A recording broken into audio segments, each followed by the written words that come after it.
بسم الله الرحمن الرحيم.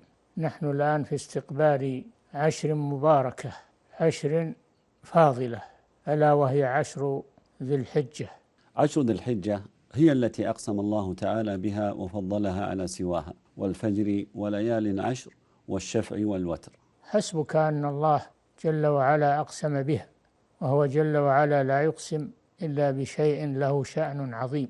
روى الإمام أحمد من حديث جابر رضي الله عنه عن النبي عليه الصلاة والسلام أنه قال: إن العشر عشر الأضحى، والوتر يوم عرفة، والشفع يوم النحر. فهذه العشر من شعائر الله، مما يدل على فضلها وفضل العمل الصالح فيها.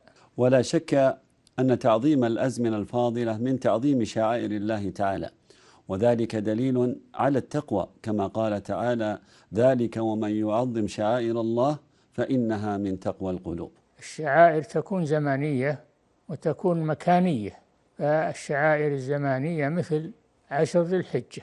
وعشر ذي الحجة زمن عظيم اجتمع فيه الحج والعمرة والأضحية وغيرها من الأعمال الصالحة، فإنها في هذا الزمن العظيم أفضل من مثلها في غيره، كما جاء في حديث النبي عليه الصلاة والسلام: ما من أيام العمل الصالح فيها أحب إلى الله من هذه الأيام، يعني أيام العشر. الرسول صلى الله عليه وسلم لما بين شأن هذه العشر المباركة، فالصحابة رضي الله عنهم استعظموا ذلك. قالوا: يا رسول الله، ولا الجهاد في سبيل الله؟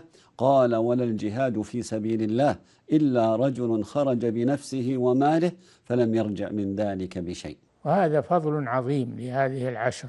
فعلى المسلم أن يجتهد في هذه العشر بالمحافظة على الفرائض والاجتهاد بأداء النوافل. من باب أولى أن الأجور في هذه العشر مباركة، لأن الله اهتم بها ولفت الأنظار إليها في كتابه الكريم. الواجب على المسلم أن يلتفت لهذه العشر وأن يهتم بها، وأن يقدم لنفسه عملا صالحا، لأن العمل فيها مضاعف أكثر من مضاعفته في غيرها. فلنستغل هذه الفرصة العظيمة بالإكثار من الأعمال الصالحة في هذه العشر المباركة، من نوافل الصلاة والصيام وقراءة القرآن والذكر والتكبير وبر الوالدين وصلة الأرحام والإحسان إلى الناس وإطعام الطعام وسقي الماء وغير ذلك من الأعمال الصالحة المأمور بها، فإنها في هذا الزمن العظيم أفضل من مثلها في غيره.